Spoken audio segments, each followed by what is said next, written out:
So I would now like to introduce the moderator for today's event.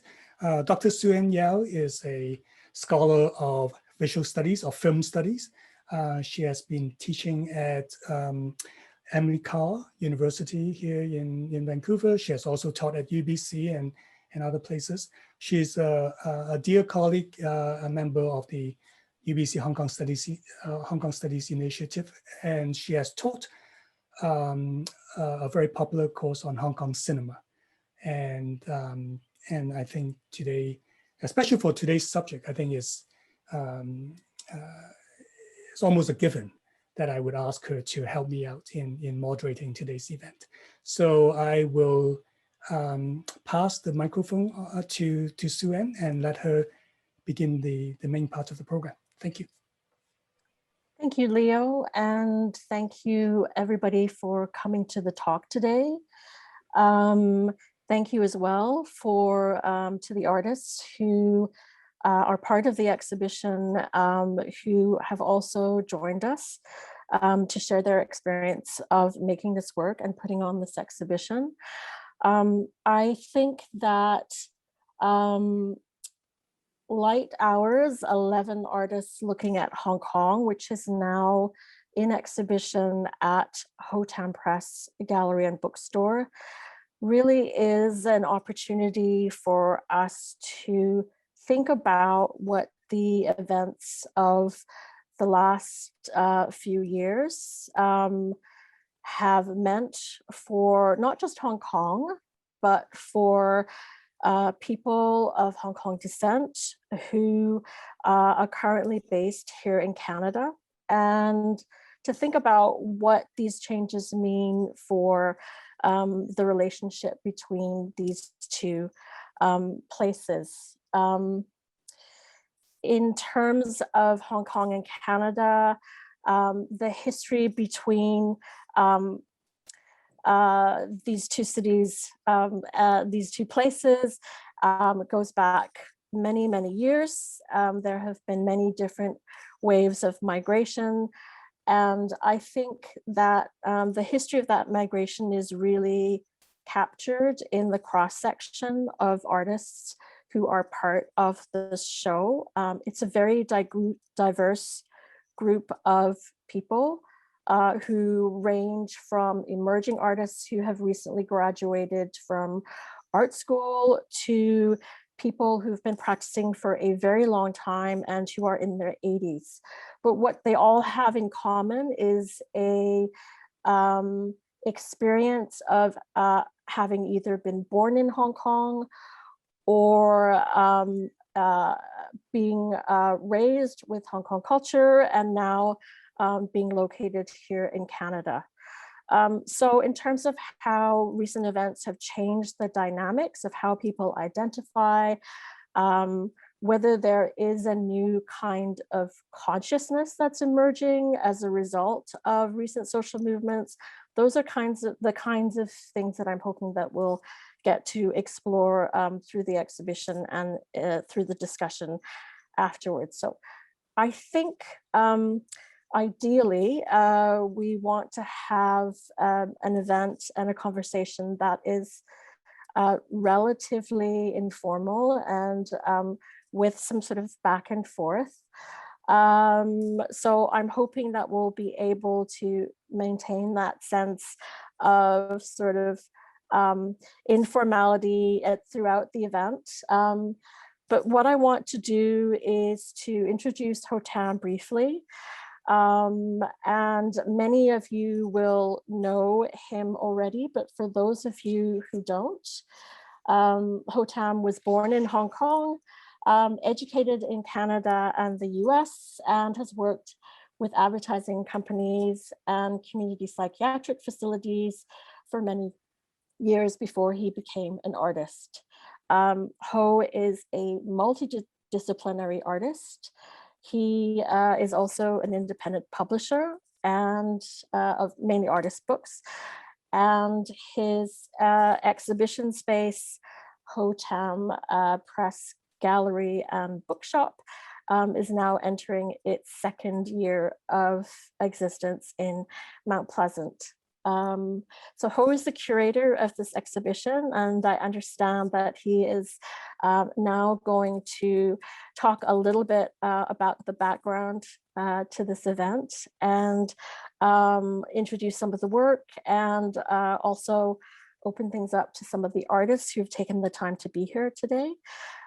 So I'm very happy to turn things over to Ho, and we will hopefully have some time at the end of Ho's presentation to talk about some of the questions and issues that it raises. So over to you, Ho. Thank you so much. Okay, thank you, Suan, for the introduction. And before I start, I just want to thank Professor Xin and Hong Kong Studies Initiative for inviting us to be part of their Hong Kong Archive series and to give this presentation to all of you tonight. So this is a great opportunity to, I guess, to show our work and also to discuss a little bit about our work and our relationship with Hong Kong and all those matters. But to clarify, I want to sort of say that I'm not actually the curator. I sort of have a little bit problem with that term of curator. I see myself as the organizer of this show. I'm also one of the artists in the show. And that's sort of, I want to kind of take, like, I guess, address that. And so what happened is that this show sort of started only about 2.5 months ago. And I sort of, because our gallery, Hotam Press, is entering our second anniversary. So I'm thinking to sort of mount a show that sort of reflect the history or what happened all this time in the last 2 years. And our first show was about Hong Kong as well. So I guess this is sort of a way to get back to our roots or the beginning of the history of this our smaller space. And so I want to make this show also about Hong Kong. So that's how this exhibitions have come along. And I'm so very grateful of all the artists who agreed to participate. Besides me, there are 10 of them, and I will introduce them one by one when we start looking at their work. And basically, I see that there are all of the artists except one artist is not present tonight. So thank you so much for all your presence. And should we go to start looking at the work? I will start share my screen to. I've sort of prepared a sort of PowerPoint style, basically it's Google slide presentation of the show. So what we will see is some of the installation as well as our gallery.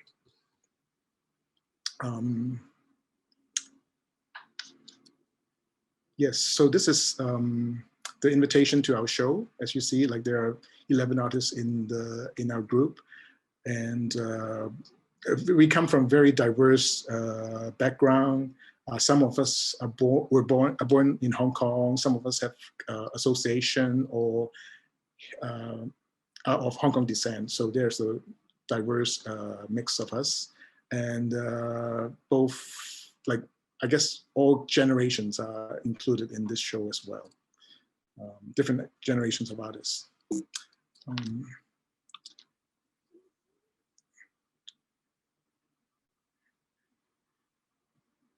And what we see now is the building where we are situated in Mount Pleasant area in Vancouver. Basically, it's East 4th Avenue and Main Street. We're close to like Science World and the Emily Carr University of Art and Design. It's like kind of like a residential part industrial area, and many artists frequent this area as well. Our neighbor is a cafe, Cranky Cafe, and so we're just basically next to the cafe. As I said earlier, we are now in the second year. We're entering the third year now in operation. So this is our current show, Late Hours. And let's enter the gallery and take a look of what's the exhibition is like. So when we enter the gallery, you'll find that like it's not a very big space. It is only about 500 square feet, and there are like two areas. Usually, like one space might be used as a studio or partly bookshop, but for this exhibition, the space has been transformed into a full gallery. So it's entirely devoted to the exhibition. And from the window, we started with the work on the podium, the plinth, one work, and then the neon sign, and then onto the wall. Oh. And to the shorter wall. And then we enter into we could step into the second room, the back, I guess I call it the back gallery.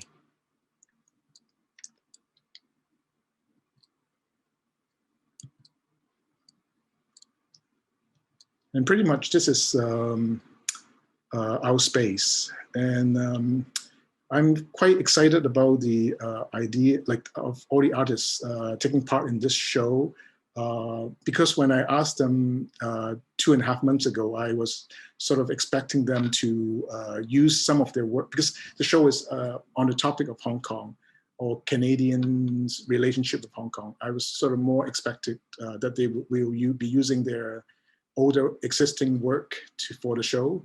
But in the end, 7 out of the 11 artists are making new work for the show. So it's we have a totally very exciting exhibition, and a lot of new work with lots of different work to be seen. It also speaks to us that, like, I guess Hong Kong is a very critical matter in many of us head. In our mind, and we all kind of respond to the topic as well. So now we will go to individual work and maybe visit each of the artists. So we'll start with the work outside, I guess looking out of the gallery, which is by Carolyn Ming Ho.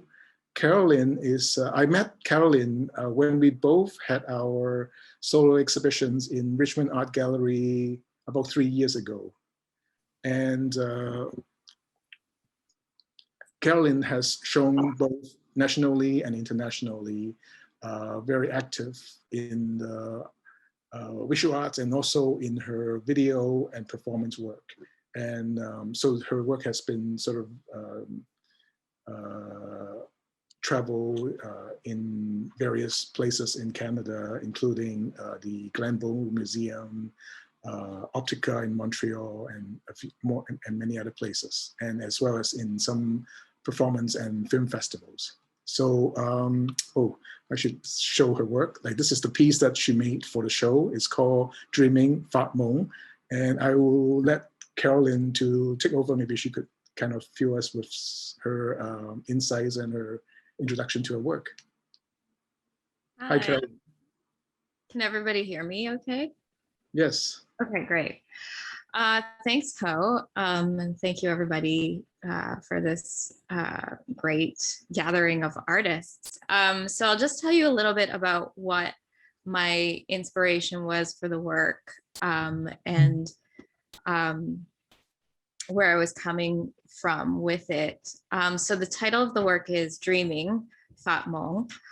And when Ho invited me to participate in this show, I knew right away that I wanted to work with language because since sort of the handover of Hong Kong back to China, I've been very cognizant of this idea of language and the ways in which Cantonese is maybe slowly being squeezed out in favor of Putonghua, which is Mandarin.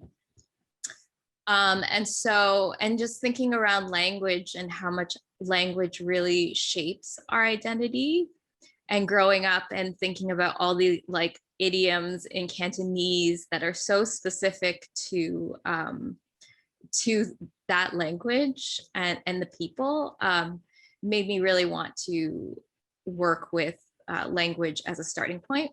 But I also felt like, you know, the neon sign is so iconic of Hong Kong as well. And so I've been thinking about doing like a neon for a while. I just didn't know when or how. And so this kind of opportunity presented itself. But to give you some of the background as to why I chose this word, so I was doing a lot of research on the pro-democracy movement in 2019. And what I was seeing was that a lot of, you know, the protesters and a lot of people were using language very strategically as a way of organizing, but also as a means of being covert, to sort of hide their movement around the protests. And so Fat Mong, dreaming, was a word that was basically was the act of protest itself was referred to this idea of dreaming. And so I was interested in the way that it was also just very performative, that dreaming was not just, you know, well, it is a form of dreaming for a better tomorrow, but also this idea of that there was a sort of action behind it. And the word itself speaks to me like it's a very youthful word, and the whole pro-democracy movement was sort of youth oriented. And so I felt like dreaming was like this really appropriate word for what was happening. But also thinking about like ideas around hope. I've been thinking a lot about hope lately, and how do we hope for a better tomorrow? And you know, this idea of dreaming also is also tied to this hope for a better tomorrow. And so I think that ultimately what I wanted to convey was the way in which this word can sort of proliferate in all these different forms through performative means, but also like a kind of idealism or a future belief of some sort. So that's basically it. Oh, thank you. Yes, it's very interesting. You first told me about the work in our meeting, I remember, because we, as artists, we sort of have had a few, I guess I wouldn't call it regular, but we often have meeting together to discuss, in this group, we have meeting to discuss our work or about the exhibition. And when Carolyn first told me about this, her work, and I was just totally blown away by the idea. And it's very nice to see it manifest in a very beautiful and poetic form, I guess, in the gallery window, finally. Mm. And it also, I feel that it also framed the show for us as well, like, because like, I guess as artists, we are all sort of maybe creating some sort of like a parallel reality to what is actually happening. Mm-hmm. Thank you, Carolyn. Thank you. So I guess we could leave Q&A till the end, right? Or people could, I guess, ask questions now too, but we'll respond to it later. So we'll keep going with the next artwork, which is by Henry Zhang. Henry is with us tonight as well. Henry teaches at the Emily Carr University of Art and Design. He is a very active artist in the cultural scene in Vancouver. I guess this year is a very busy year for him with his project, the 360 Riot Walk. It's a virtual online tour. And then he's also having a exhibition in Surrey Art Gallery next month. So we welcome Henry. And his work in the show is called Lineage. And I'll let Henry take over, maybe the introduction of his work. Thanks, Ho. And thanks, Leo and Sue-Ann and everybody who's organized this tonight's event. When talked about this show that he wanted to put together about Hong Kong protests originally, and then it shifted a bit more to more of a Hong Kong identity. Of course, you know, as somebody from Hong Kong, you know, waves of different associations, some of them very complicated, a lot of ambivalence came up. Am I a Hong Kong person? Am I Hong Kongyan? Having grown up here in Canada, my family moved to Vancouver when I was 3 years old, 3 3/4. 3/4 is a big deal when you're 3. And, you know, we didn't go back for the first 17 years. So my relationship to Hong Kong is these distant memories of when I was really, really small. And having gone back to get my Sanfanjing, my Hong Kong ID, so I do have that, but it's outdated. But one thing I do have that other people don't have who are Hong Kongyan is through my father's side, I'm an indigenous villager. So with that designation, I have special rights that my sister doesn't have because she's a woman and only men are acknowledged in the patriarchy. So I initially talked to Ho about possibly bringing up old footage that I never did anything with, looking into the succession rights and so forth. It was an early project, but then I started to think about specifically the protests, the recent protests of 2019, 2020, the 2014 umbrella movement. And I started thinking about all the protest, well, not a protest, the civil unrest in '67 that resulted in our family moving to Canada, with all the bombs going off, the plain paper packages, many of which didn't have a bomb, but some did, and blew off arms and limbs of little kids that went to pick it up because they thought, oh, we found a package on the street. So that was a spillover from the Cultural Revolution, and a lot of it was set up by the local Communist Party. And so I looked at sort of emblematic episodes or periods of struggle, resistance, civil unrest, where different forces were fighting against each other. And the beginning of this struggle for someone who is Sanghayan is the 6-Day War in Hong Kong, which is this image that you're looking at right now. And you know, I started asking myself, if I was their age back then, would I have been made to train as a trained band local militia person, and would have had to fight against the British in the war and possibly gotten massacred because 500 men got killed versus 2 British guys got injured. They were badly out militarized. And also the British had naval gun support, so that helped a lot too. But you know, the results of this battle, which was very short-lived, was that the indigenous villagers got concessions from the British, which didn't happen with the first 2 treaties in about 50 years prior, right, for Hong Kong Island and Kowloon. So, and then the 67, so I was interested in these 3 very significant moments: the pro-democracy movement in 2014 and 2019, 2020, the civil unrest and the work towards suffrage. And so these 3 images, I wanted to find some way to represent them.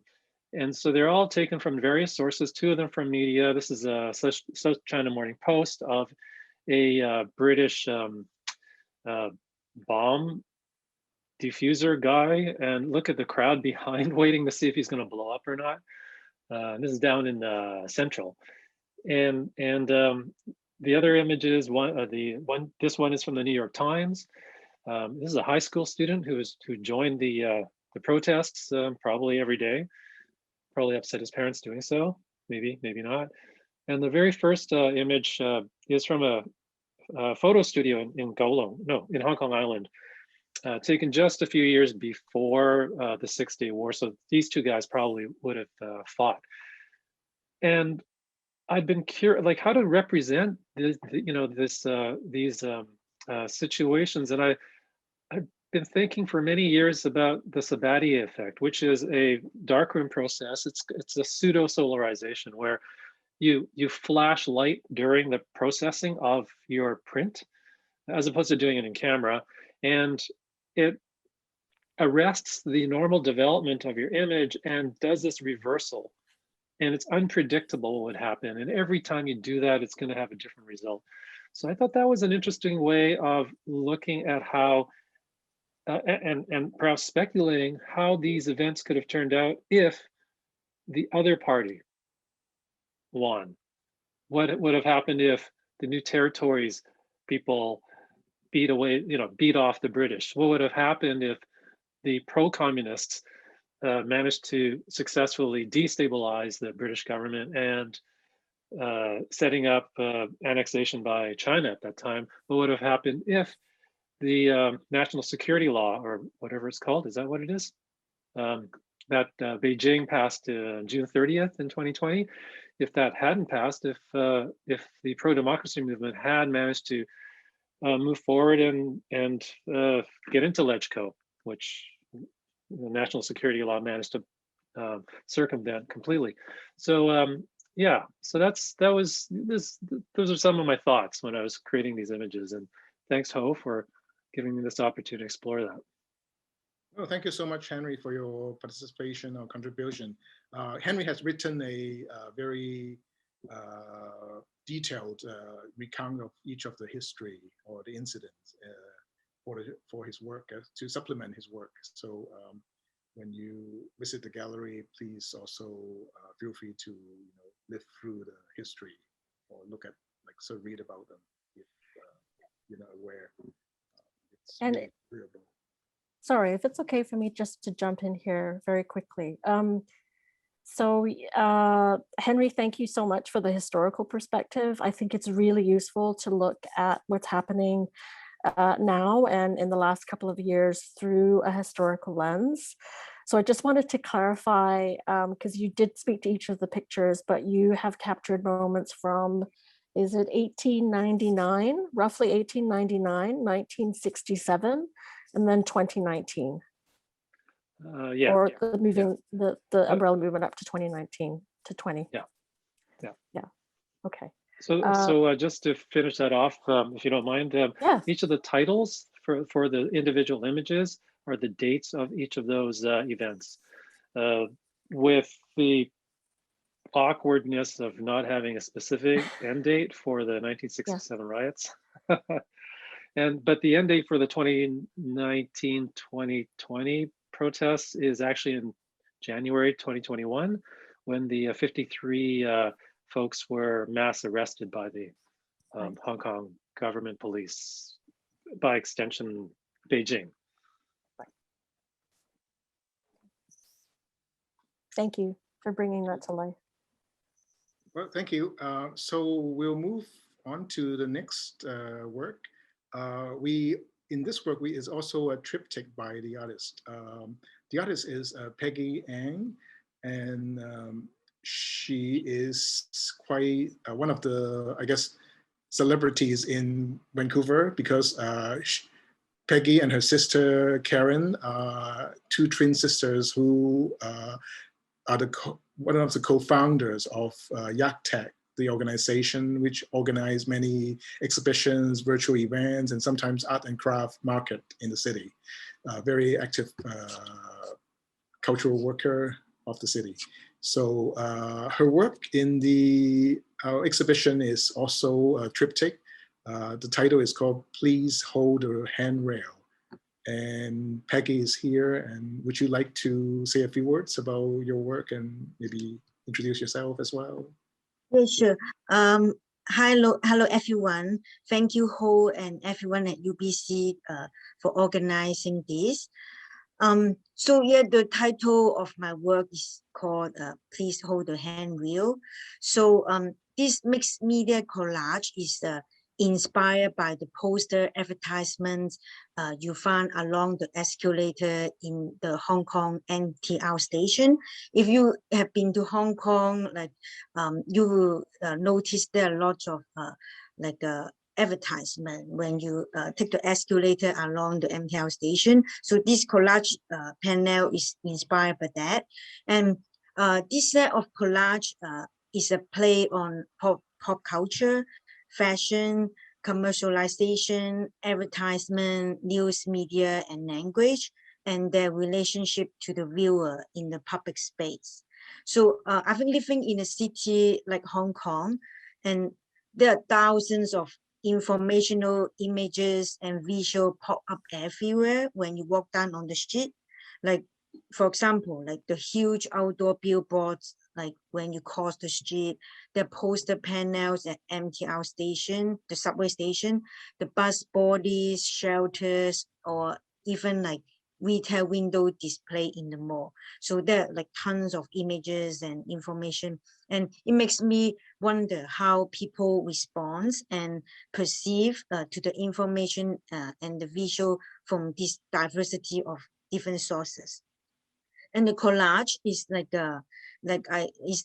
is composed of the clippings from both Hong Kong and Vancouver newspapers, magazines, and photos and information from the internet. And the images include like Hong Kong pop star. Some of you may know some Hong Kong Cantonese singer or celebrity, and then anonymous fashion models, food, buildings, mountains, like some headings and subheadings from news article and the like. And the diagonal format, I put the diagonal format is kind of mimics the placement of the advertisement you find along the escalator at the MTR station.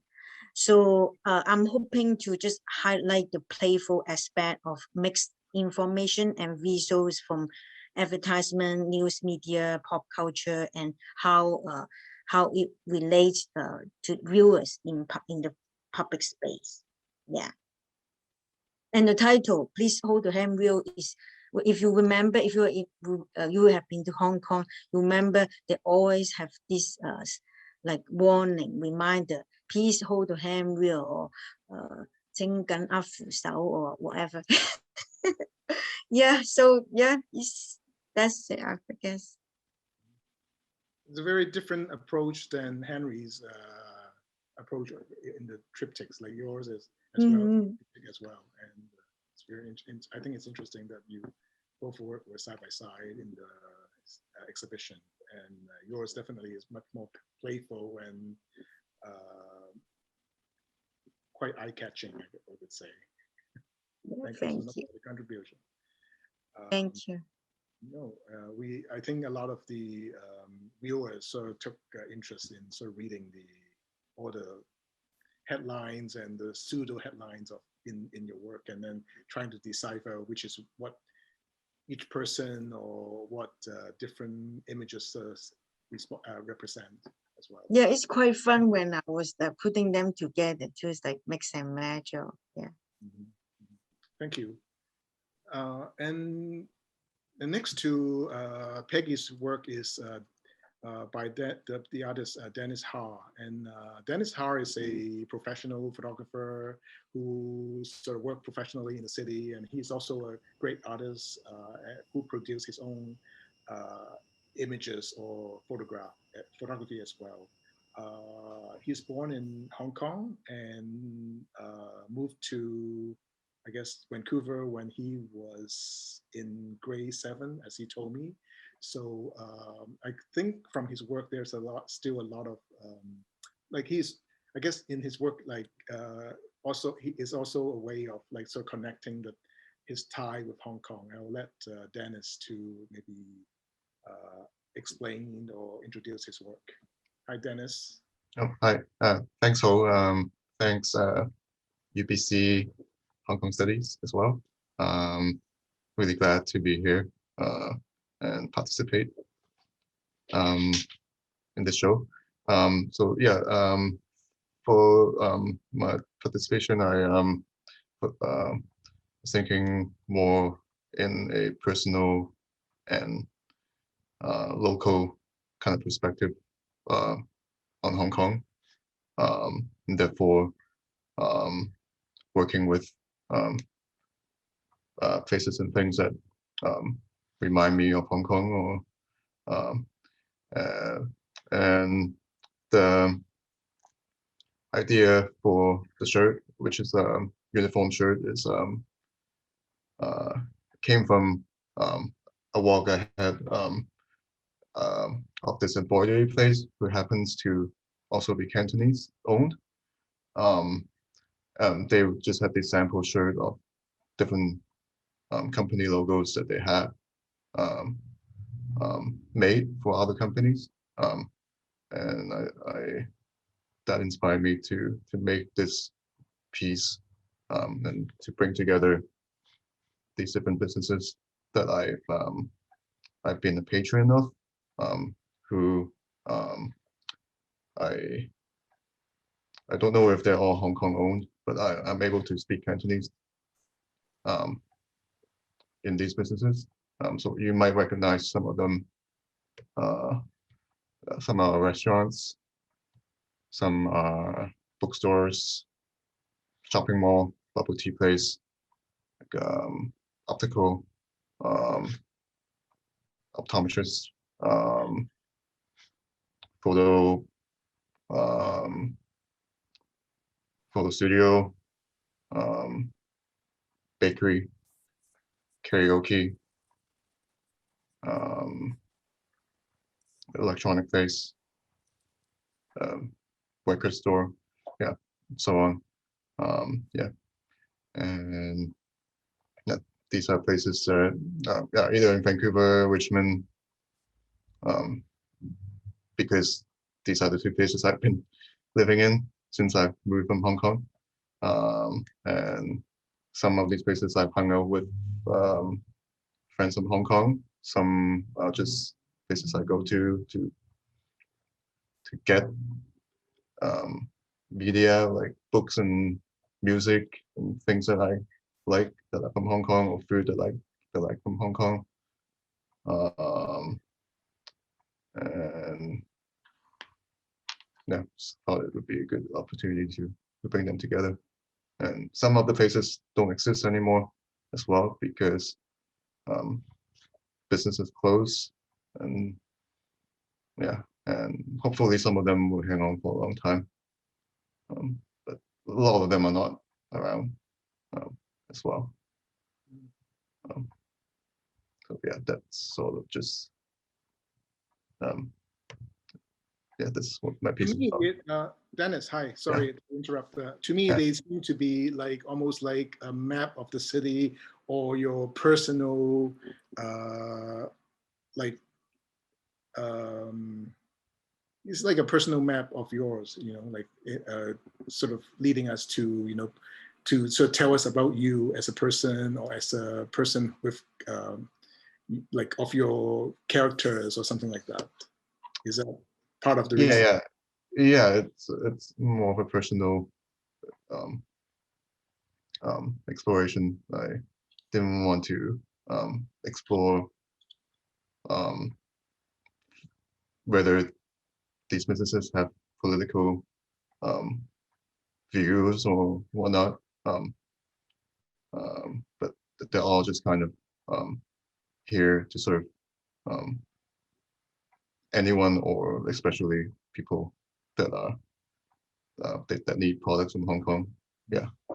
Our show has only opened like a little bit over a week, and I have seen many of the visitors who feel very close to this piece, because they are personally, they're also connected to these places in a way, you know, as a consumer, as a, you know, like local citizens or local, you know, Vancouverites who would go to all these places, and they kind of know, like they sort of like to like sort of point out, you know, certain places, or to recount their memories about them as well, or personal connection with them.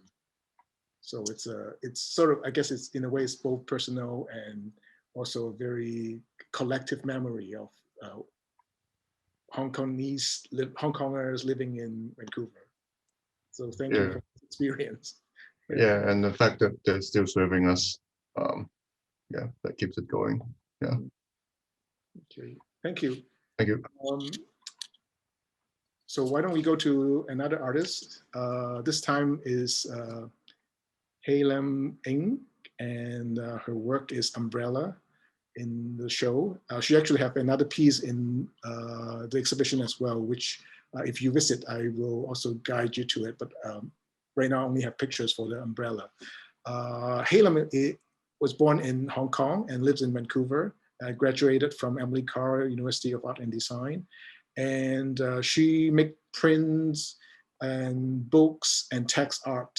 And she's also a very talented writer who often use her writing in her visual work as well. And I'll let Peggy to maybe take us to her work, Umbrella. I won't say that I'm a talented writer, not anymore at least. Well, thank you, Ho and UBC Hong Kong Studies for organizing this, and thank you everyone being here tonight. Actually, I'm really glad to be part of this show because, as Ho said, I mostly work in book art in recent years, and book art, artist book is a medium that is very hard to find a place to exhibit them. So I've been going to art book fair and seeing fairs like that, but not a lot of local small galleries will actually do a book focused exhibition. So I'm also very glad and happy to be able to display this book at this exhibition. Actually, this might be the only larger complete body of work that is themed in Hong Kong compared to everything else I do. I don't really touch on a topic like this. This work is created at a themed residency at the Banff Center back in 2015. And the theme was true lies and lore. And I found that the theme kind of matches with what I had in mind about the umbrella movement at the time. But actually during the umbrella movement, I had a lot of emotion going on just inside me, but then I didn't know how to present them out because I feel like I'm an outsider to Hong Kong. I've been living in Vancouver for so long. Yes, I do have connection back there, but I don't feel like I belong there anymore, at least emotionally. So it doesn't matter how much feeling I have while I witness, oversee of the protests, how they unroll and how it ends. I couldn't find an outlet to explain, or not explain, I just couldn't find an outlet to express myself, let's say. And I didn't know it would be a book either. I didn't expect, like, this is a miracle basically to me. I was one of the youngest artists in the residency, and I'm very glad to meet a lot of more mature and established professionals. There are artists, there are curators, there are professors from university, and there are even archaeologists, and just a lot of established professionals from all around the world. And being able to meet them and talk to them and have studio visit with them, they inspire me a lot. They shape my current art view of art, what to do, what I want to achieve. And then this book actually developed along with having conversation with a lot of these professionals, artists. And at the end, it just turned out to be line words and in the form of book. And all of these line words, they were traced directly from press photos. And I just kind of minimize them. I just choose what to include and kind of leave out for the busy background and details. I mostly focus on gesture, hand gesture, body gesture, and of course the symbol, the umbrella.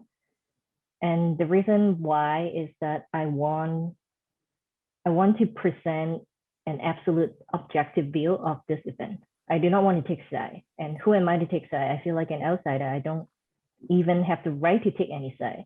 So I just choose to represent what happened in history in the most simplest way, which is just depicting some of the gestures. And without all these, the rest of the context of the images, you can't tell who is right, who's wrong. You can't tell like what are these limbs, like whose limbs are these? Like, are they police? Are they protester? What are they? Are they just a walk by? So that's kind of the result I want. I don't want people to be biased. I don't want people to be, oh, you're totally on the pro-democracy side, you're on the pro-Beijing side. I don't want people to think that way. I just want them to see this is something that happened in this time, in this space once, and it doesn't mean anything to you, maybe. It doesn't mean anything to me, maybe, but it happened. So I just kind of want to capture that part of reality that had exists. And I'm kind of happy to see how it came out at the end, but I would say this is just a happy miracle. I didn't intend it to be this, but it turned out really good. Yeah, I guess that's about this work. Well, thank you. Anything? Yeah. Sorry, go ahead, Sue-Ann. Sorry, can I just jump in with a Sure. question? Sure. The display on the wall of the polymer plates. Yes. Is that something that you did specifically for this exhibition? And how did you come to make that decision to show them in this way? The book is printed with polymer plates. So of the line drawings, I expose them onto polymer plates so that I can reproduce them. So the book is made with letterpress polymer plate. Yeah, it's just it's just one of the printmaking process. Because it's a bigger edition, I was printing multiple, and in order to do that, I have to make a stencil basically. Yeah, and I was just telling Ho that maybe it would be interesting to just display the polymer plates as part of the installation because they're interesting to look at. You don't often see them because they were just part of the process. But I just found them can be interesting if they're on display, and I think it turns out great. Thank you. Yeah, thank you, Halem, for explaining the work and showing us both the plates and the actual book. The plates are what she used for on the letterpress for printing the book, I think. So in the front room, there's one more work that we haven't looked at. It is by Karen Ang. It's called Hong Kong, Vancouver, 2014 to 2021. And so this is Karen's work. Karen is like, as I have mentioned earlier, Karen is the sister of Peggy. Usually is known as Karen and Peggy, the twin sisters, right? So, but this time, like very special, we have like each of them make a work for the show, and they are all just created this year. I mean, just right before the beginning of the exhibition. And I'll let Karen introduce her work. Okay, thanks, Ho. And thanks, Leo and everyone from the UBC Hong Kong Studies. And if I'm at UBC right now, I will take your classes for sure. Yeah, and then thanks everyone for joining. So yeah, so this, maybe I will talk a little bit about myself. So I was born in Hong Kong and I moved here with my families, of course, Peggy, right? And at the 90s. So, and this work, the title of this work is Hong Kong, Vancouver, 2014 to 2021. And during this couple years, I visited Hong Kong a few times. So, and this work kind of represent is like a reflection of like the feeling of after I visit Hong Kong and then came back here, like I feel disconnected to Hong Kong or disconnect to Vancouver. So this sort of feeling kind of fluctuate every time I visit Hong Kong. So when I came back home here, and I feel disconnected from Hong Kong, or feel connected to Hong Kong, or I feel disconnected to Vancouver, or connected. So this feeling have been staying in my mind every time I go back. So and in this work, I kind of play around with this idea, and then these photographs, like some of these are developed from digital camera, and some of these developed from film camera. So and when Ho first asked me to participate to this show, like it took me a long time to develop this, and then I didn't hand in the work until the week of the show opened. So yeah, it's sorry about that. So anyway, so yeah, I guess that's everything. I'll let everybody to go. If you haven't seen the show, go check it out, and if not, then yeah, go there and have fun. So yeah, the audience have a very good time like trying to decipher which is which, because there's two cities, there are so much commonalities of both places, and I myself have a hard time sometimes looking at the pictures and trying to decide if it is Hong Kong or Vancouver myself. yeah, because for me, I can tell which place is which. So it's because I have been all of these places. I can definitely tell which one is which. But for viewers, it would be interesting to know like what they think about these places. Like, are they really look like Hong Kong? Are these places look like Vancouver? You know, so. Yeah. And both places have all these British influence or colonial kind of history as well, I guess. Yes, yeah. I think so. Yeah. For example, this one is taken from Hong Kong, and it's the area in front of the secondary school I went in Kowloon Tong.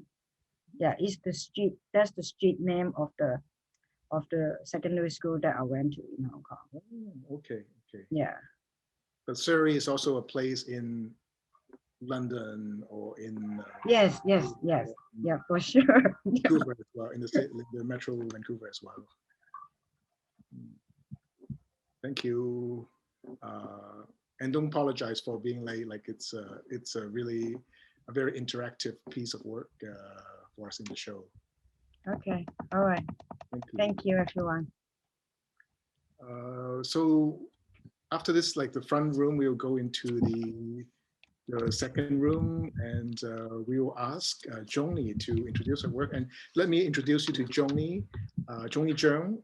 She was born in Vancouver, and she showed in many art exhibitions locally, and also in some public art program here in Vancouver as well. But currently, she is actually in Montreal area, and attending Concordia University for her Master of Fine Arts degree. Joni also tells me that her interest is in food, and a lot of her work has to do with food, and including food reviews on food and beverage, and among other things, and her maybe art projects too. But in the show, in the Light Hours exhibition, she is showing this work called and Sunday Afternoon. Here's Joni. Hi, Ho. Hello. Thank you, Leo and Zhang and Ho for organizing this. Yeah, I am currently doing my master's in sculpture and ceramics at Concordia University. So I'm actually in Zhejiang, in Montreal right now. So I'm sorry if I'm a little like out of like not super here because it's like 11 p.m. here. But yeah, I'm currently doing a lot of research on food as a like living archive, in the way that unlike archives in like say the city of Vancouver, they're not super easily accessible, whereas food and recipes are things that people constantly go back to and are always remaking. But yeah, in regards to the piece that I'm showing in this exhibition, I actually made this when I was graduating from my BFA. And it actually started as two separate works. The one part was I was doing a study on mahjong as an object, just because it holds a very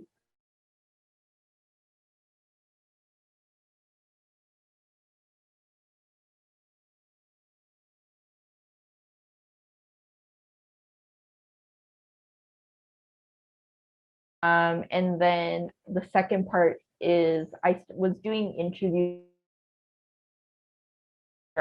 to like just what her experience was like immigrating to Vancouver.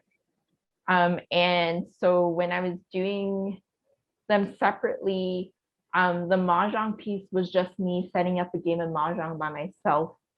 And there was like this weird feeling of it being very lonely and empty because I was doing it by myself. I was teaching the game to myself because my parents, well, my mom is very against gambling. So that was partially why I was never taught how to play mahjong. So I was teaching myself through like YouTube videos. And so setting the game up by myself was like really weird because mahjong is this game that you really play with other people, and it's very like one word that I think of when I think of mahjong is like yeet lao, like something that you play with other people. It's very like lively, and that was missing with just the video by itself. And then in the interviews, my mother, there's like a lot of interesting things that we were talking about, like learning about the process of immigrating was really interesting, and how like there's like this point system of you need to reach a certain amount of points in order to be like eligible to immigrate, at least during the time that she was immigrating. And so it ended up becoming a piece together. And when I at the same time was looking at like these photographs and documents of her immigration documents and like her binder of like, these are all the things I need in order to like apply to immigrate. And I found her Hong Kong ID photo from her last year in high school. And I still had mine from graduating from Churchill in Vancouver. And so it kind of just all amalgamated into one project. And so it was kind of just like, I guess this piece turned out to be like me trying to archive my mom's experience of immigrating here, and then also me trying to figure out like what my place was being part of the Chinese diaspora, of like being born here, but then again like feeling very much connected to Hong Kong, even though I didn't like grow up there, but my parents would bring me there every summer basically while I was in elementary school and high school, and I would spend all my summers there, and feeling really conflicted about Hong Kong, like experiencing Hong Kong through like British colonialism, and now it being like transitioning back into being part of China. And like there's very different like kind of perspectives between the two countries, but also like through different generations. And it's really interesting just for me to learn like how my mother feels about it versus how my grandparents feel about it, who are all still living in Hong Kong. And a lot of my mom's sisters and brothers are living there. So yeah, it was kind of just like me trying to figure out all of these like really complex relationships. Yeah. Well, thank you. This is a very meditative piece, I have to say, because I have it turned on in the gallery all the time and during open hours, and we hear this like mahjong sound sort of going on and on and on, intermittent with your mom's like sort of her stories, and it was quite soothing in a way, like it's sort of almost like a meditative music to me. And I think a lot of the visitors also enjoyed that kind of the tranquil side of that of the video, and reflect on the, I guess, the oral oral history your mom is sort of giving us, and then it's sort of like from generation to generation, kind of passing on the sort of like of the history. Thank you, Joni, for this beautiful piece in the show. And in the next to Joni's work is by artists from Toronto, Yam Lau, and he teaches at York University in Toronto, and his work often deal with space, and sometimes it's like sculptural, sometimes it's through video and computer generations, animations. And then for our exhibition, like surprisingly, he submitted a piece of his drawings, which is quite rare. I guess, I don't know, I haven't seen his drawings, and this is our first time we received, like, I guess, his drawings. So I'll let Yam to kind of explain or introduce his like amazing piece of work here. Hi, Yam. Hi. Can you hear me? Yes. Thank you, Ho, and the host, UBC. And it's great to meet all the artists to see your work today. So many great artists in Vancouver. I have to come visit you guys very soon. And Ho just mentioned that he hadn't seen my drawing. I have to say, I haven't seen my drawing because I don't draw. So this is a very, very, very occasion. And also, I've never used Hong Kong as my subject. This is actually the very first time. Ho also mentioned 7 out of the 11 artists made new work for the exhibition. And so this is a new work and maybe a new medium and also a new subject. So when Ho invited me to do this work about Hong Kong, I thought, well, I would just revisit my a bit of personal history. And I try to trace out from memory the architecture, the layout of the apartment I grew up in. From 1969, I lived there when I was 3 years old, and until I came to Canada in 1981.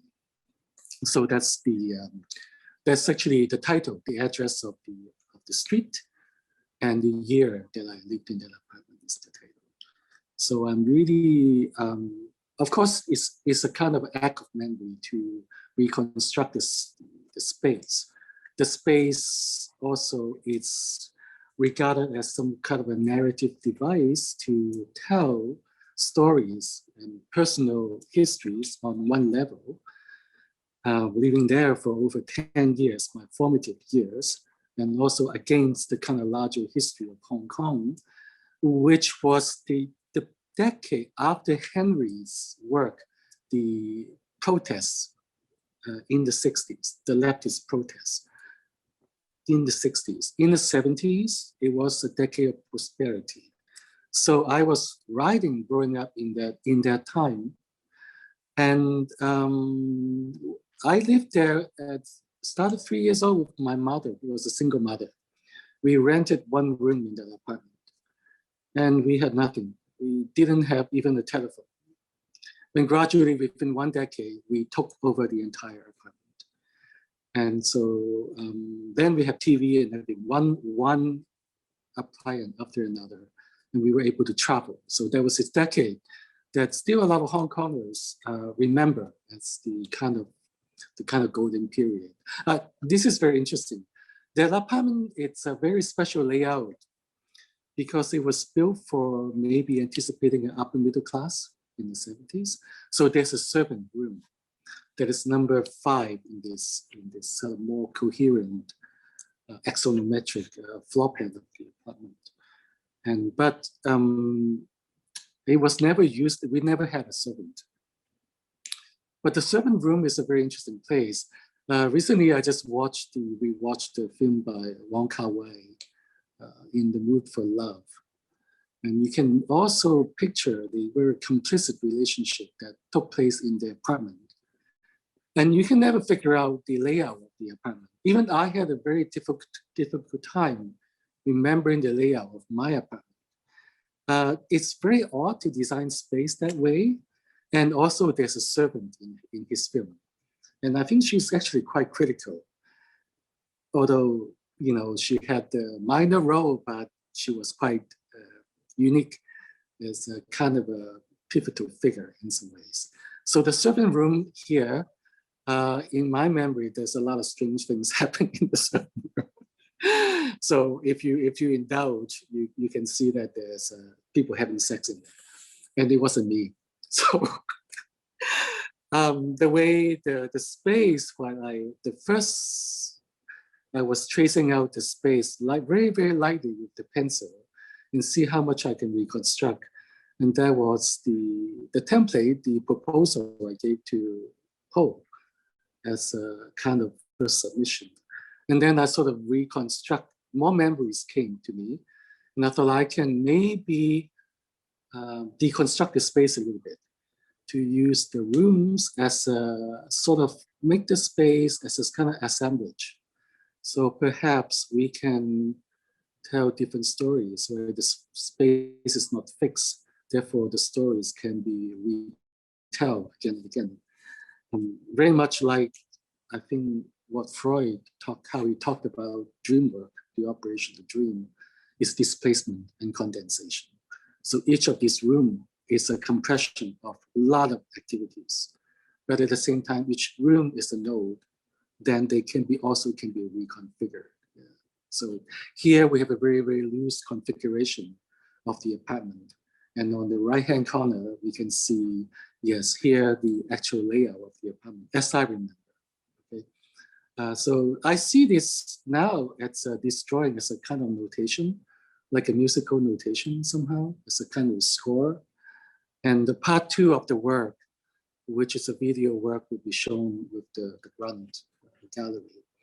I see the video as a kind of performance of the score, to re-access the score. How do we play the score? Through kind of video highlight, panning the camera across the space and stopping here and there and letting the audience kind of indulge with a bit of time to indulge in a kind of very loose and not very legible drawing. Maybe they can also project their own drawings into the narrative somehow. So that is the work. It's an interesting experiment for me. So I appreciate this opportunity. Well, thank you, Yam. I think this is definitely a very worthy experimentation with the drawing and sharing your stories about this special place in your heart. A lot of us actually are very curious of all the stories because we sort of, from this drawing, we kind of it's endless. Could see something like stepping or some or crazy things going on, and it's crazy. Yeah. So we look forward to your, maybe next time you will show us the storybook of this the place or the movie. I'll be happy to. Yes, very much looking forward to that. Thank you. And because of the time, I'll go into my work, which is next to Yam's work, and my work is called Lessons. And basically the work this is probably the oldest work in the show. It is the oldest work in the show because it was made in year 2000. The actual photographs were taken in year 2000, but it was taken off the video footage that I shot in 1998 when I went to visit my primary school or the elementary school in Hong Kong. I guess just like Yam's, his recounting of the formative year, like I guess the primary school experience is my formative years as well. And so I have very sort of close, intimate kind of stories or memories of the place. But it was during the transition from the British colonial hands to China when that happened, and I wanted to kind of investigate that change of the two systems. So that's why I sort of wanted to make this work. But in the end, I sort of become kind of more caught up in my own personal history or personal stories. So the work become, I guess, a little bit more sentimental and of an exploration of the space of the school that I went to. And I kind of see that it's like the place that where I have lessons of many different kinds of feelings, like such as love, learning, deceit, happiness, or sadness, or knowledge of growing up, like a lot of these like sort of different elements sort of built into the work. And through this work, as you could see, like the for me, like the kind of the graininess sort of reminds me of the like the washing or the passing of time, and also as the play and pause of this video images, and kind of like memory sort of stop, like you go back to certain moments in life, in my lessons in the school. So basically this is my kind of contribution to the show. And but looking back in this experience now, or looking at these images now, I sort of kind of related to the Hong Kong system that I sort of been reading online or in the news about the Hong Kong educational system is kind of quickly changing into a more sort of nationalistic kind of ideology. And a lot of the parents are taking their kids out of the school or migrating to say other countries such as like Canada or UK, or just sending them to foreign schools outside Hong Kong to continue their studies. And also like about the teachers sort of also leaving the education system because they were afraid of crossing that red line, you know, of not what they cannot do to the kids or what they cannot say in the classroom. So I think the work sort of somehow kind of give it another layer when I look at that now. Yeah, so this is the... I just chime in maybe a little bit, because I passed by your school on my way to school, on my way to my school.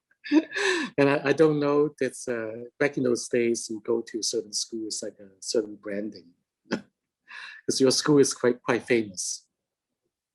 So you talk about, oh yeah, which school do you go to? It's like, oh yeah, Harvard or Princeton. It's that sort of. Yeah.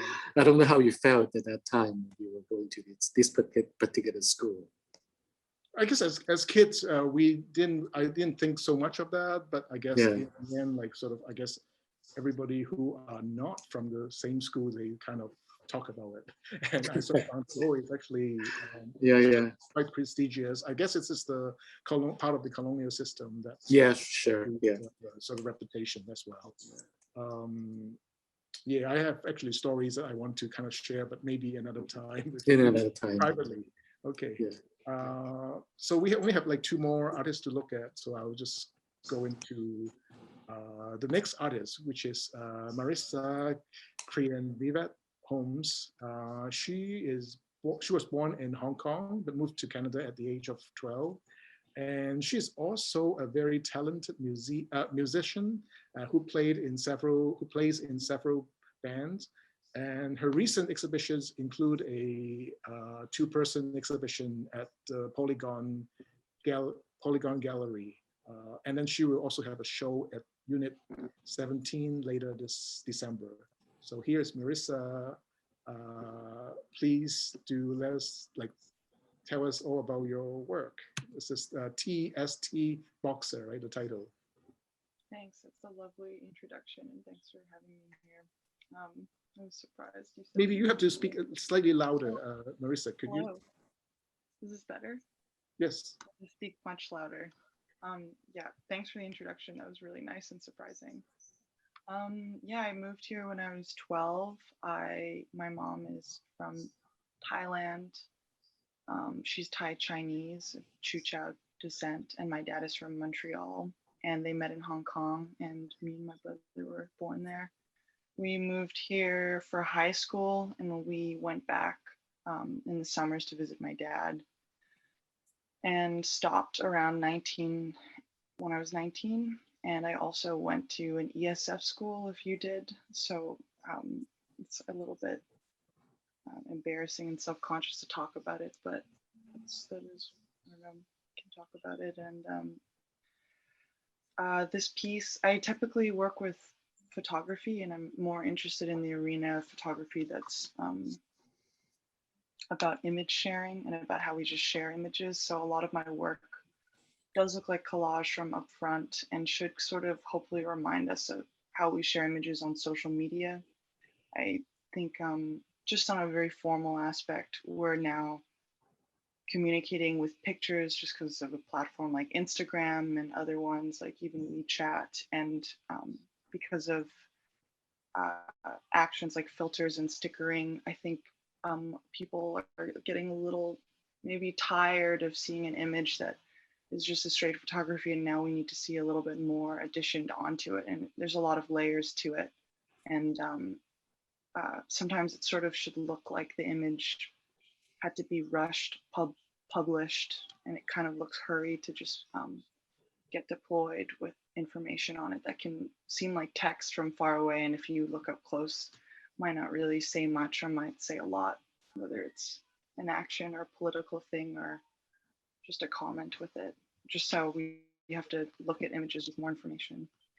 I started this piece by asking 5 friends that still live in Hong Kong if they felt comfortable sending me some photos, and I told them I'd make a collage out of it.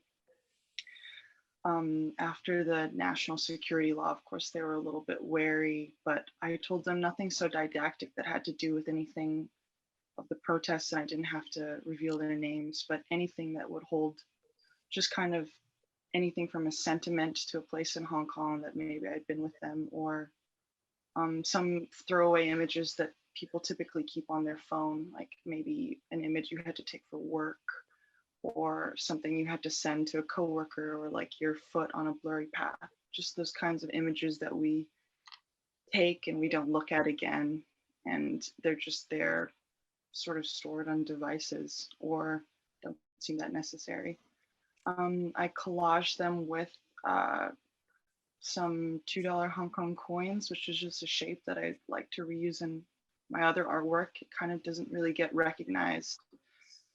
I don't think, no one's commented on it before, but I suppose in this context, people might recognize the $2 coin, and I just think it has a marker of the queen on your money at the same time as like that thing that's going to be lost soon, and you're seeing them on eBay.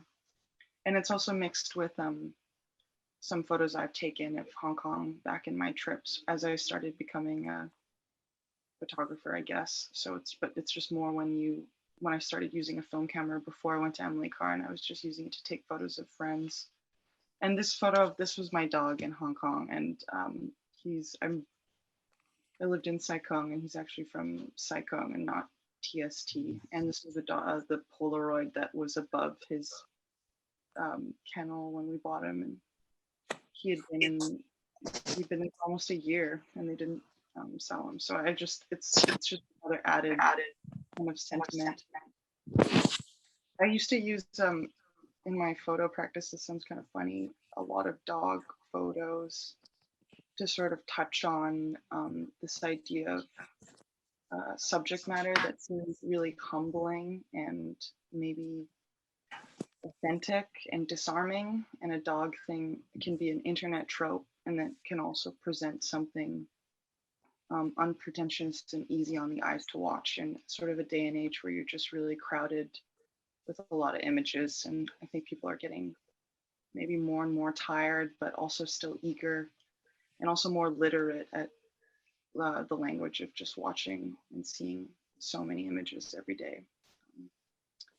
So I just had to throw that in, if that makes sense. But it is supposed to be sort of like a big back of a cereal box mix of paraphernalia pointing to Hong Kong. And if I had to point out the most political thing that I was worried to put in is this tiny X that goes across the whole top right to the bottom left, and the emoji for the Taiwanese flag, you actually can't type it on an iPhone anymore. And so now instead, when you receive messages and send them, you just get this little blank X. So, and that happened after the national security law too. So that's just like something I wasn't sure I was going to mention, but yeah, that's about it. There's a lot there. I don't know. Oh, thank you. That's through it all. No, thank you for you know, telling us all these subtleties in the work, and there's definitely like a lot to look at in this in the work. Quite fascinating. I don't know if you captured that X that you mentioned. I was. Oh yeah, it's you got it. You got it. It's in the center one, maybe. You had it four pictures ago. Yeah, it's there. Okay. It's that little. I just layered it a bunch of times. It's just a super simple X that appears on Apple device. Okay. Yeah. Thank you. Thanks. So we come to, thank you, Marissa, for the your introduction and of your work. And now we come to the last artist in the exhibition. His name is Kai Chan. I don't know if many of you know of him. He is based in Toronto. He was born in 1940 in wartime China. And so he lived through a period of time until he was 9 in China, and then moved with his family to Hong Kong. And then he lived in Hong Kong for another 15 years before he immigrated to Canada. So this is the connection of Hong Kong of him in the in his personal history. And Kai Chen is his work is often non-political, and he wouldn't sort of when I asked him to show it, and he told me that he has nothing really about Hong Kong. But then I think because of his history of his practice, I think there are lots to say about him and his relationship, like of the places he comes from as well. And his contribution is a piece of work called Red Star. And it's a quite a smallish piece, like, because I ask artists to, if they're not in Vancouver, like we don't have a big mailing budget, like postage budget. So asking them to, try to see cheaper way in sending the work. And then he sort of think of this piece, which is where you can see next to Marissa's work, this Red Star. And there's a jade kind of button-like materials object on one end, on the lower end. And inside there's also a red star and I guess holes of 5 dots. And then he sort of tied this red star in the button. And then on the top is also is hung by this 5 nails, which also form the shape of a red star. And I would say that, like, Kai often sort of find sort of everyday objects or sort of very home materials to use in his work. And a lot of them are sculptural work, and they're often shown in sort of bare background with the objects only. And so this is another view of the red star.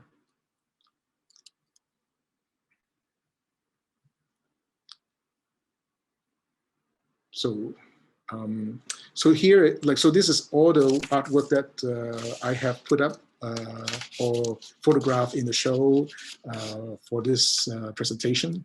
So thank you very much.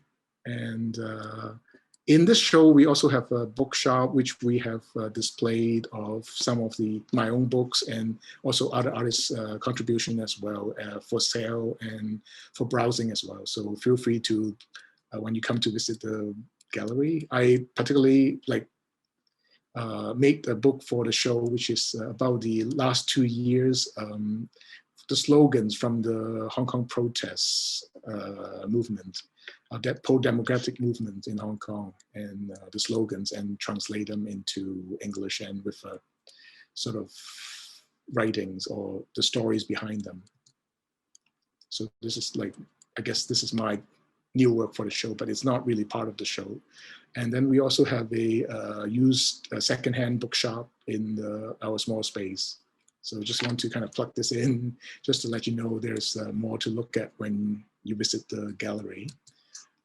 And then last but not least, before I end this presentation, coming soon, there will be a special projection program on the Mount Pleasant Public Art Screen, which is on Kingsway and Broadway in the Mount Pleasant area, and with the support of Grunt Gallery. And this presentation will go on in July, and it will run for about 6 months of this year. So, which is contribution, I guess all the artists in the show, all 11 artists contribute to the images or videos in this presentation. And I will sort of, when the time gets closer, I will make more announcement about this project. So thank you very much, Hong Kong Study Initiative, Leo and Sue-Ann, for this opportunity. And I guess I will let Sue-Ann take over and begin the Q&A, if there are any. Thank you. Thank you, Ho. Can you hear me? Yes. Okay, super. Thank you so much. And thank you for all of the artists who spoke and shared their process in terms of how they made this work, and for also sharing details, little details that now make me want to go back and revisit the exhibition again, to re-experience it. We do have about 20 minutes for questions and other discussion, and I will go through the chat and see what you've posed in that space. But I think what I will do first is just to say that there's an incredible diversity of practices and types of work in this exhibition, and a range of viewpoints as well. I think that's one of the strengths of the exhibition. One of the things I was really struck by when you were speaking was, when the artists were speaking, was how many of you decided to step away from your usual practice, either in terms of subject matter or in the kind of practice that you chose to work on and present for the show. I'm wondering if you could talk maybe about what has changed for you, if anything, about your feelings about Hong Kong, your personal relationship to Hong Kong, as a result of going on this particular artistic journey where you were making something that may have been a little bit different from what you've been used to doing before. Is there anybody who would like to speak to that?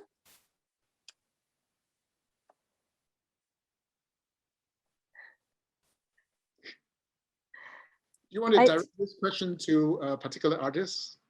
Not in particular, but I know that many people said that they felt ambivalent. They had a very ambivalent relationship to Hong Kong, and I'm wondering if, as a result of making this work, whether the making clarified any of your thoughts or feelings, or whether it changed your mind about anything. I guess I can speak a little bit to, my research. Great. I feel like this project really made me have a greater appreciation for Cantonese language, and also the idioms and all the sort of particularities that I find to be just so unique to Cantonese language and culture. And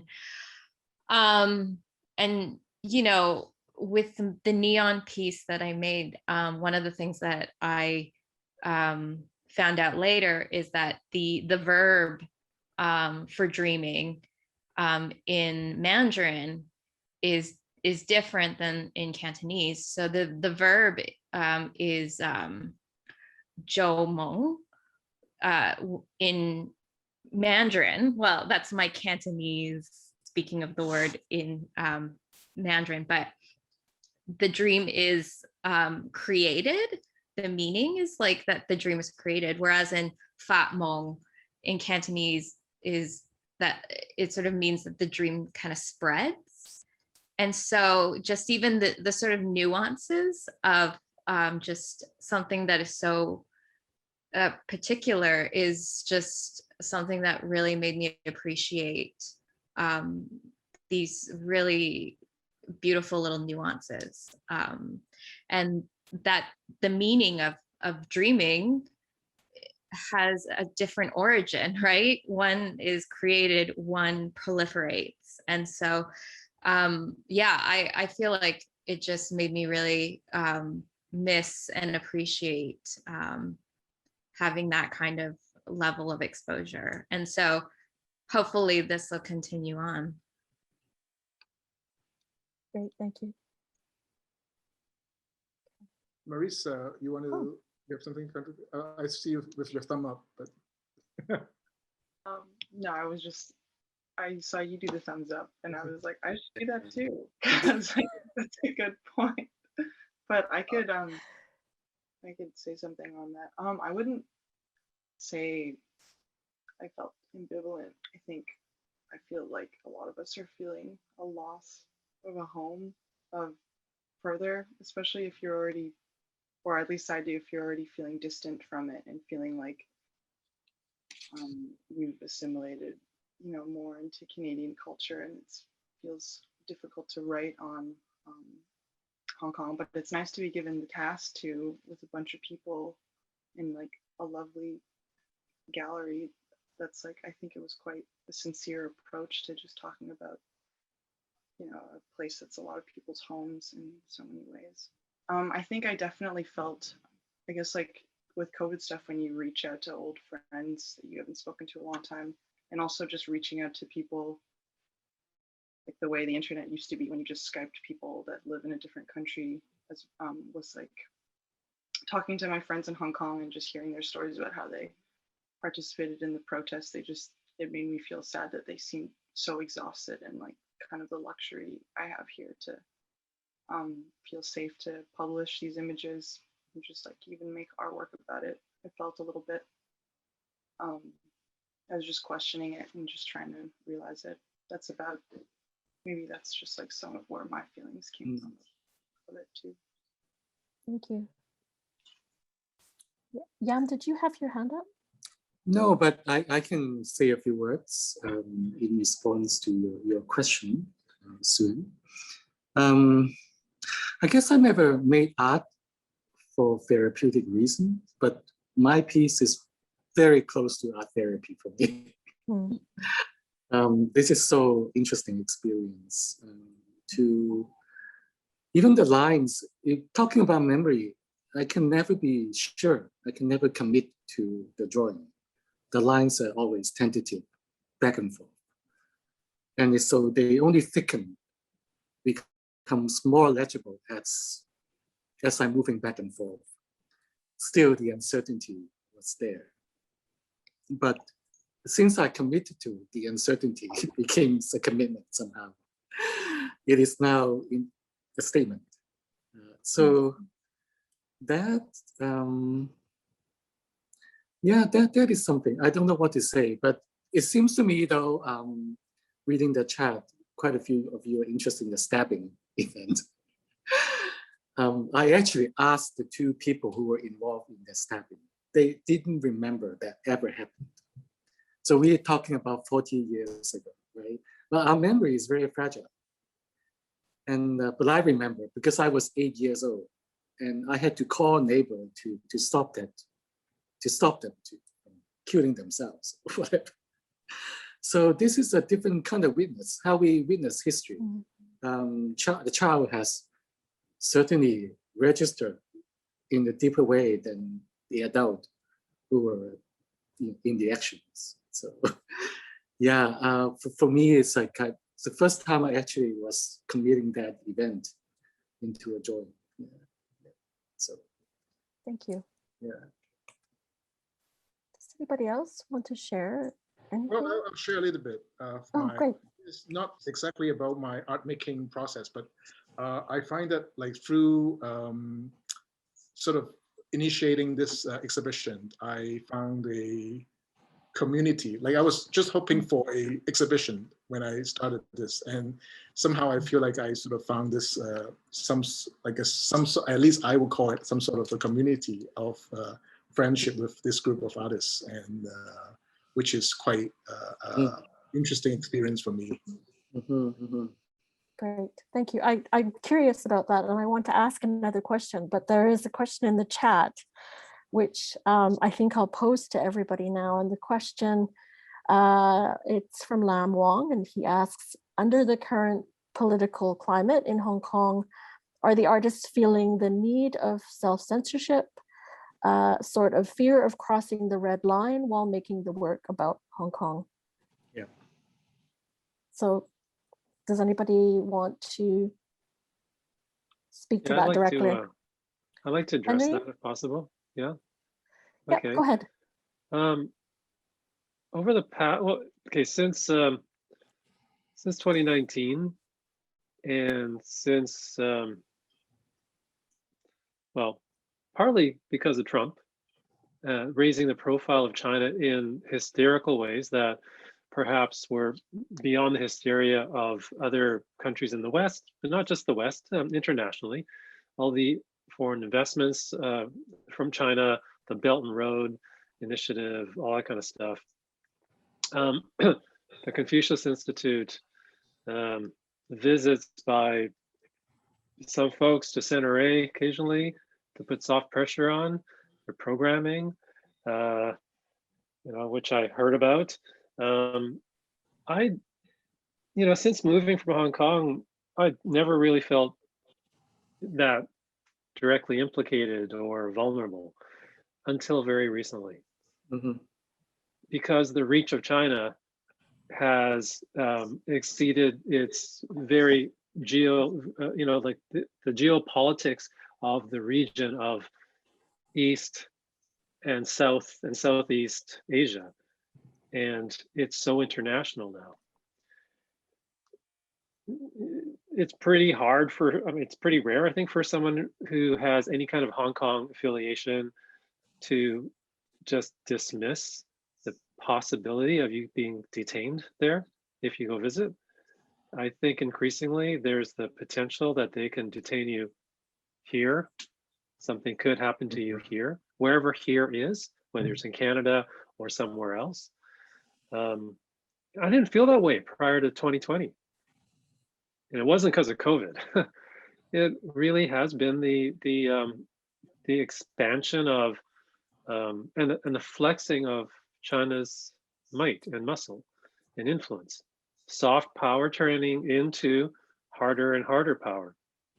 So yeah, for this show in Ho's little space, I think various people probably had to consider this. Was that going to alter whatever project I might be working on? No, but I thought about it. So, and the word ambivalence comes up again, Sue-Ann.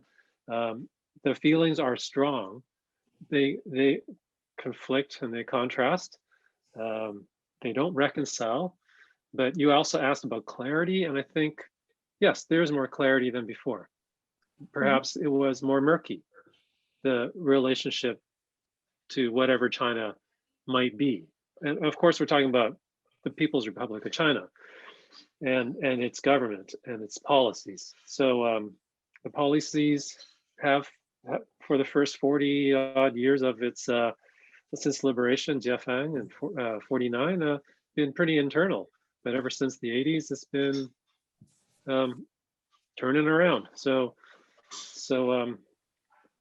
I was really curious to see what the artwork was going to be in the show.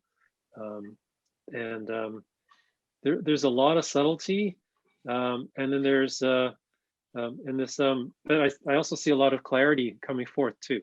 So it's, I'm very happy to be in the show and to be in a conversation with my work, with the other gestures, and I also sense the trepidation, because I certainly feel it myself. Thank you, Henry, for speaking to that. Okay, so does anybody else want to respond on that issue or question in particular before I? Yeah, I ask? can speak a little bit. I recently participated in another project, which is about June 4th Memorial. So I did a virtual kind of statue of the goddess of democracy. So, and that we have to be very clandestine. I feel I have to kind of hide my identity.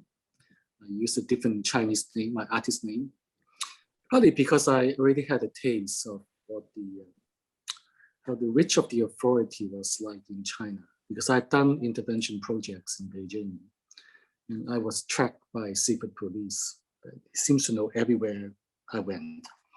Finally, this man revealed his identity and put out his gun and his badge under the table. So I know what it could be like. So especially now, even though I'm in Canada, I still go back to Hong Kong from time to time and still want to visit my family in China. So I'm very, very conscious with, these days. Thank Not you. that I would change my subject or anything, just to find a way to just disguise my identity a little more. Yeah. Thank you. Is there anybody else? Okay. Thank you for the question, and I can see the comments in the chat also expressing gratitude for the question and the theme. Since we have about 8 minutes left, and unless there are more questions that come up in the chat, I want to ask each of you a question that's related to this idea of community that Henry mentioned. And it's a question around how you feel seeing the work of these 10 other artists and yourself, and listening to other artists talk about their process and their experience. What is that like for you? How does that change either your thinking or your understanding or your subjectivity in relation to these issues that we've talked about?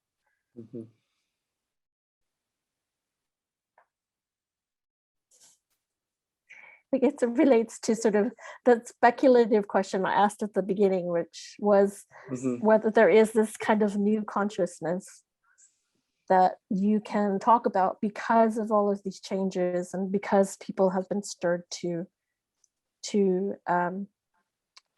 act and to make and to talk. Yeah, I can talk a little bit about my process. So Great.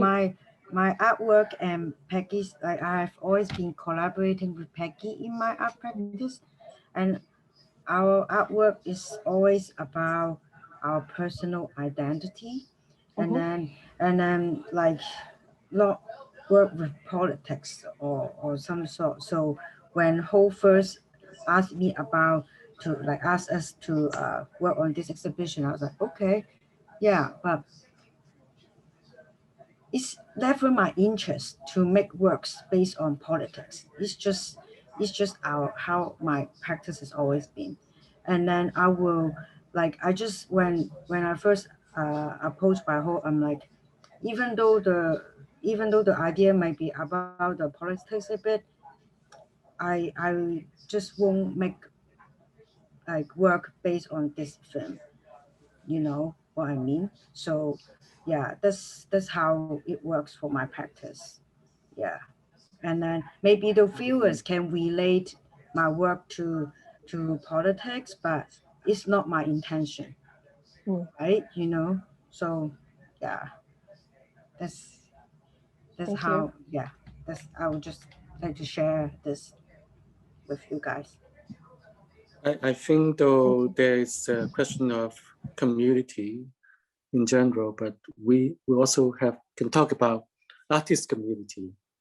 This event, it's, oh, why am I? But artists has a particular kind of agency to tell stories and to tell stories and to create stories. And unlike the people who are protesting in Hong Kong, I'm sure they feel sense of community at the moment, but we have a different kind of opportunity to construct a different kind of community here because of our ability to share stories and create stories. Thank you for that. It's like, I think Catherine in her talk at the very beginning talked about idealism, but also the role of art. Yeah. And as a kind of beacon, as related to a condition of hope. Right. Yes.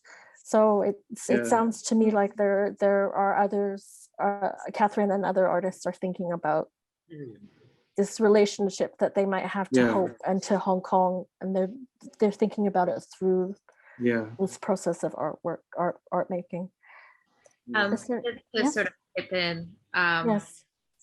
Yeah, so I think like in terms of like this notion of community, it's also this, for me at least, thinking about the identity of Hong Kong, and as a Hong Kong, a person of Hong Kong origin or whose family was from Hong Kong. Like, I think what's becoming really kind of interesting is the notion of separation of identities between mainland China and Hong Kong. Like, is there really like something that is distinctively Cantonese Hong Kong about, you know, and especially in Canada, we tend to homogenize Chinese people as one really large ethnic group, but really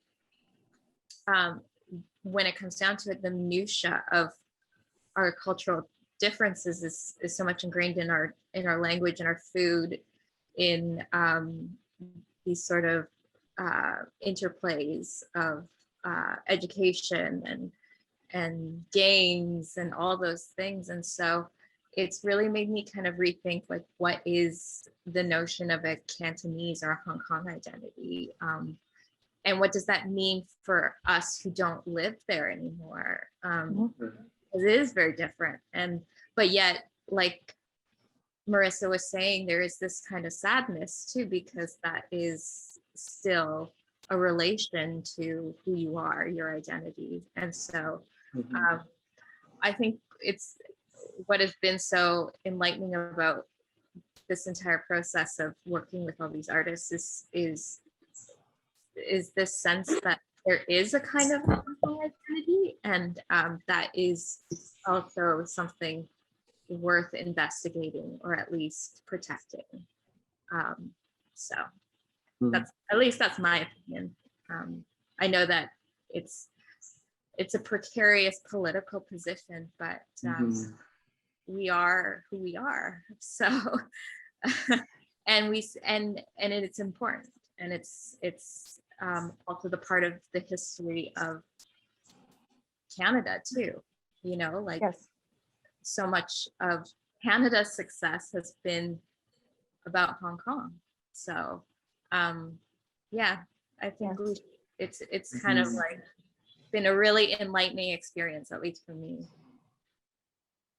Thank you for that, Carolyn. Then there's lots of comments in the chat to expressing similar ideas. I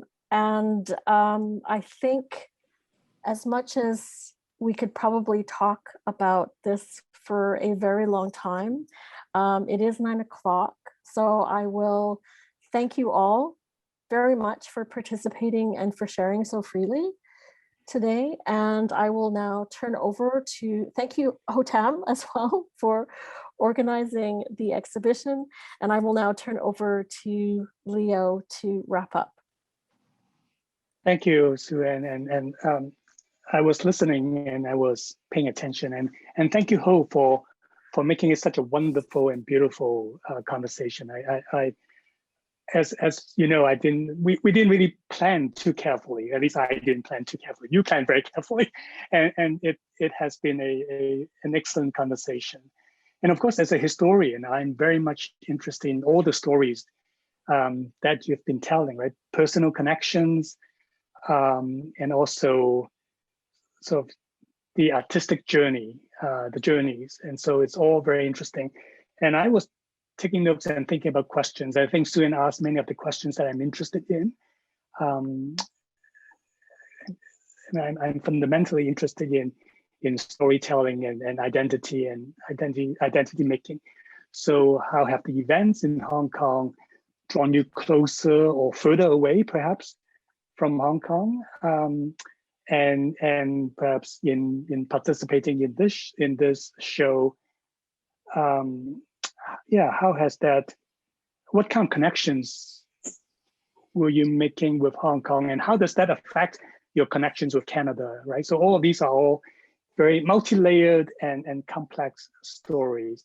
And I was also involved in a couple of other conversations this week in different contexts about Hong Kong, and it's so interesting to compare and contrast the, for example, in academia, right? For people who are studying Hong Kong, and one of the sort of challenges that come up quite often is, how do you tell the story of Hong Kong that is meaningful not only to those who have some connections with Hong Kong, but to other people, other scholars, other academics, for example, in our context. How do we make Hong Kong a meaningful experience or case study for them? Not because we have to somehow humor them, but I think one of the sort of understanding or concerns is that we know that Hong Kong's experience is interesting and important in many ways, and it would be important and useful to be able to tell that story in an effective way. So that's so very interesting to tie that to the conversation today. So I don't want to take up more time. As I said at the very beginning, we haven't quite figured out how to end an event gracefully. So what I would say is simply this: I want to thank all of the artists, Carolyn, Henry, Peggy, Dennis, Helam, Karen, Joni, Yam, Ho, Marisa, and Kai. And I want to thank Ho again for really putting it together. And I also particularly want to thank Suen for, first of all, introducing Ho to me, and also bringing this event to my attention, this exhibition to my attention. I'm very happy to be able to make this connection. And this conversation convinces me that we should do more of this. Maybe not necessarily online, although as I said, online has some advantages, but hopefully when the pandemic is over, we can do more in-person events as well. So with that, I would just say that if you would like to hang out for a little bit longer, we'll keep this Zoom on for a little longer. Otherwise, I know that people who are in Montreal maybe should be asleep already. Yes. Anyway, I'll just draw it to a close so that people can exit. Right. So thank you once again.